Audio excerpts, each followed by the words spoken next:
All right, I'm back. Today I'm going to be teaching y'all how to make some absolutely fire fermented hot sauce. Let's get into it. Whipping up all of your favorite recipes. Simply Food. You should know by now that you're in for a treat. Simply Food. There's no other channel where you'd rather be. Simply Food. Seafood, pasta, cakes, and pies. Sing and laugh and even cry. Like and share and hit subscribe. Simply Food by TY. All right, y'all, so let's get into the ingredients to make this hot sauce. So today I'm going to be using 1.5 pounds of some finger red peppers.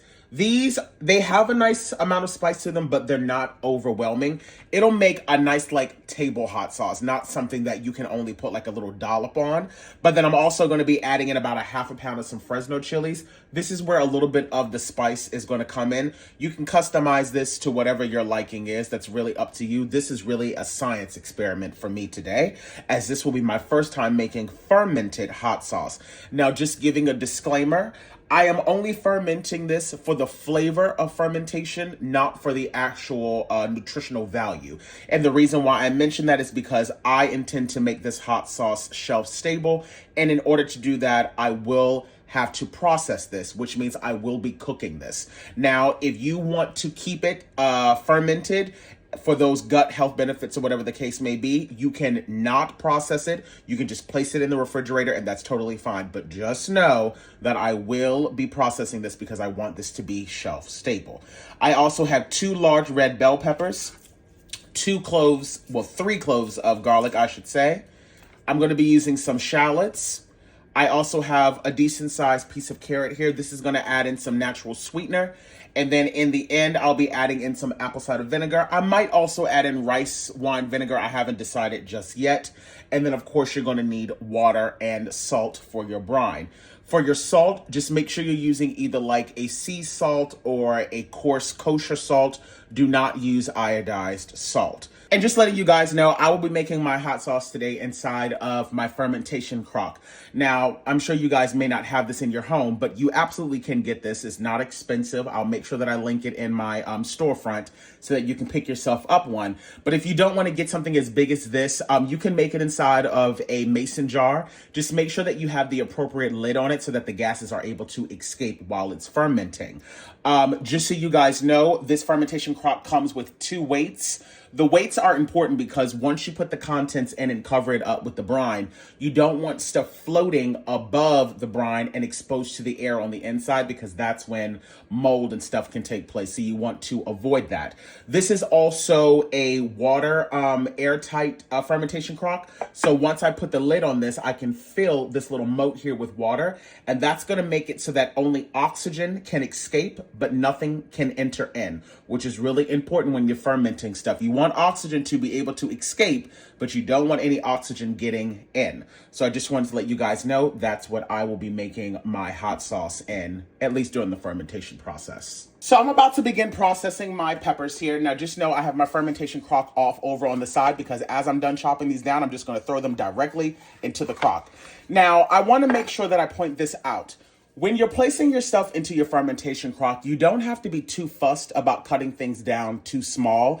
And to be quite frank, the bigger the chunks, the better, because then when you place the weights on the top, you'll have stuff that's wide enough that will keep the little seeds and the other peppers from floating up. So don't try to chop it down too small. You'll be blending it and all of that later on in the process. So this is about as small as I'm gonna make this. Now for these red bell peppers like this, I will be getting rid of the seeds. Everything else, I will be keeping the seeds. I really wanted to take the time to show you guys how to make hot sauce because look, no tea, no shade, but there's a lot of people out here selling y'all quote unquote homemade hot sauce, and baby, all they are doing is buying different store-bought hot sauces and mixing it together. Ain't nobody actually teaching y'all how to make hot sauce, and I can't take it. So I just wanted to show y'all how easy it is to do. And just as a reminder, please make sure you're wearing gloves. It doesn't matter if they say they're sweet peppers or whatever the case is.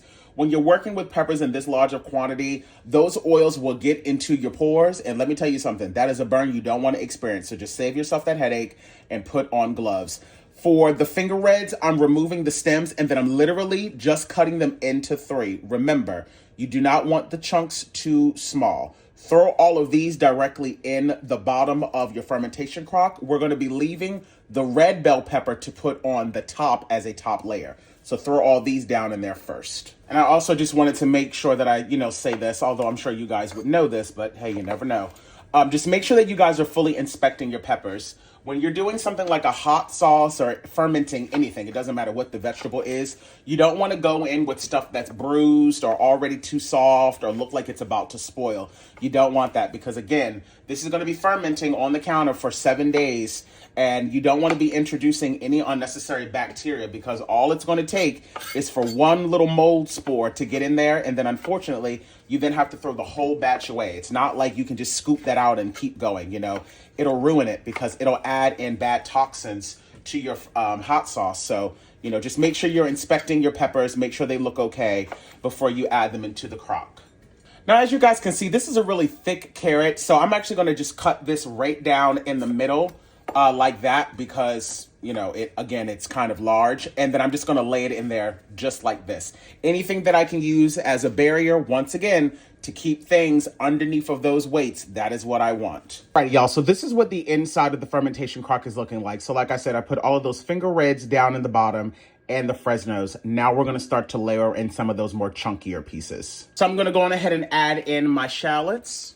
I have my 3 pieces of garlic here. I'm going to add in my carrots, and I'm trying to be, somewhat meticulous about how I'm putting this stuff in here. Because again, I'm trying to create a barrier so that nothing can float up to the top. And now I'm going to begin laying in my red bell pepper. And if I need to, I can just crack it like this so that it'll lay nice and flat. I'll show you guys exactly what I'm doing once this is all done. All right, so now y'all can kind of see what I was talking about. I just laid those bell peppers down on the top so that it really creates a nice little barrier to keep all those other peppers and the onion and everything kind of submerged. So now I'm going to go in with the weight and just add the weight directly on the top of that as well. I'm going to add in the second one, and that will really make sure that everything stays underneath the brine. All right, y'all, so now I'm going to work on making a very basic fermentation brine. So I have 6 cups of water here. So because I'm using 6 cups of water, that means I need 4.5 tablespoons of either sea salt or a coarse kosher salt. Remember, do not use an iodized salt. So I'm going to add in 4.5 tablespoons. And just letting you know, this water was not warmed up at all. This is water directly from my sink. I have a filter on my sink, so definitely make sure you're using filtered water. It's just warm enough just so that I can start to somewhat dissolve some of that salt. Once that salt has been dissolved, you can pour it over the top of your peppers. If when you pour it in here, you find that you don't have enough liquid, just make the exact same amount again, and then just pour it in there. Don't try to reduce the recipe of the brine because you want to make sure you have that right. So just, make it again if you need to, and then just pour enough so that you can make sure that everything is fully submerged. I'm going to go on ahead and pour my brine directly into my fermentation crock. All right, you guys, so now that I have this nice and filled up, it's maybe about a half an inch or an inch above the contents inside of the jar. I'm now going to place this somewhere where it's nice and dark and cool. But before I place the lid on this, I'm actually going to go in with the spoon and just get those little bit of seeds that I see floating right now. I'm going to get those off, but I'm going to wait until I have this sitting exactly where I want it so that I'm not moving it anymore, because then at that point, anything that was likely going to float to the top will have already done so, because all those little seeds that you see floating right there, that could end up turning into mold, and you don't want that.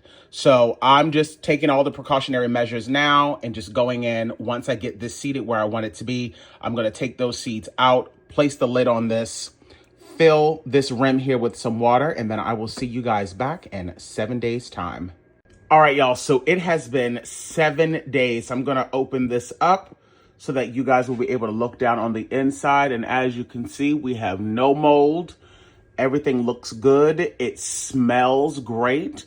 So let's continue on. So now that I've opened it up and made sure that there was no mold or anything in it, I can go on ahead and now carefully remove the weights. All right, so I now have a bowl here lined with a mesh strainer because I'm going to pour off the brine and making sure that I save that. Before you pour this off, make sure though that you get rid of that water that was on the water seal lock, because you don't want that to get mixed in.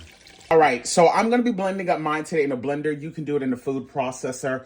Or if you don't have either one of those, if you have an immersion blender, you can do that as well. Just make sure that you're wearing your gloves. Now we're just going to go on ahead and carefully transfer everything into the blender. Now this is also when you can decide if you want to have the actual garlic mixed into your hot sauce, or if you really just wanted that in there to season up the brine itself. The same thing goes for the carrots. You can decide if you want all of the carrots in there or none of the carrots. That's completely up to you. I think that I'm going to put in just one of the chunks of the carrots in mine. This is also going to add a little bit of density to my hot sauce. Also be very careful because these fumes, baby, the fumes are something serious. I'm going to blend this down just a little bit before I start to add in the liquid because I want to do that little by little. Using a dry measuring cup, I'm going to be adding in a half a cup of that brine, and I'm going to start off with that first because again, I do not want this to get too liquidy, and I still have to account that I'm going to be adding in some vinegar. Adding in another half cup. So far I've added in 1 cup, and I actually think that's going to be the perfect amount. All right, y'all. So now is the time when things are really all about customizing to your preference. If you want, you can only add in just the brine and thin it out to your likeness. I like a hot sauce that has a little bit of vinegar in it. Not only is it good to add vinegar in it because of the flavor, but that'll also help raise the acidity level of this, which will make it safe so that you don't have to worry about any like microorganisms and stuff growing inside of this. I'm adding in 1/4 of a cup of apple cider vinegar and 1 tablespoon of rice vinegar. I'm now going to give this a blend, and then I will finally begin starting to taste this and see what else I want to add. Salt. If I feel like it needs any sugar, I'll start to balance it out from there. The coloring on this hot sauce looks absolutely amazing, and it smells wonderful. So now I'm going to go in and give this a little taste, and y'all please pray for me because Lord knows that this is about to be hot. My God, on today. But here we go. Woo! Woo! Woo-wee! My God, on today. Oh, glory. That hot sauce is good as hell, but good Lord, I need to add in a little bit more vinegar. So I'm going to add in another 1/4 of a cup of some apple cider vinegar. And to be quite frank, I actually don't think it needs any more salt. I think it's perfectly balanced. So now I'm just going to blend this up one last time, and then this is good to go. Now, remember, you guys, I said that this next step is optional. You can absolutely take your hot sauce right now, run it through a strainer, bottle it up, and place it in the fridge. That would slow down the fermentation process, but you would not be killing off the fermentation. I am not making this hot sauce for the gut health benefits of fermentation qualities. That's not what I'm doing this for. I am wanting to make shelf-stable hot sauce, and for that, I need to pasteurize this. I need to warm it through. So that's why I'm doing it. If you don't want to do that, you do not have to. I have this lined with a mesh strainer so that I can catch all of those seeds, because now I really just want the liquid to go through and not all of the pulp. Now that I have all of my pulp inside of this mesh strainer, I really want to make sure that I'm extracting as much of the liquid out of this as possible. So I'm going to sit in a clean plate and then something really, really heavy and just allow gravity to do its thing, and it's going to pull out all of the moisture. I'm going to let that probably sit there for about 5 or 10 minutes or so. Alrighty, you guys, so now that I have all of my hot sauce properly strained through, that color is looking absolutely stellar.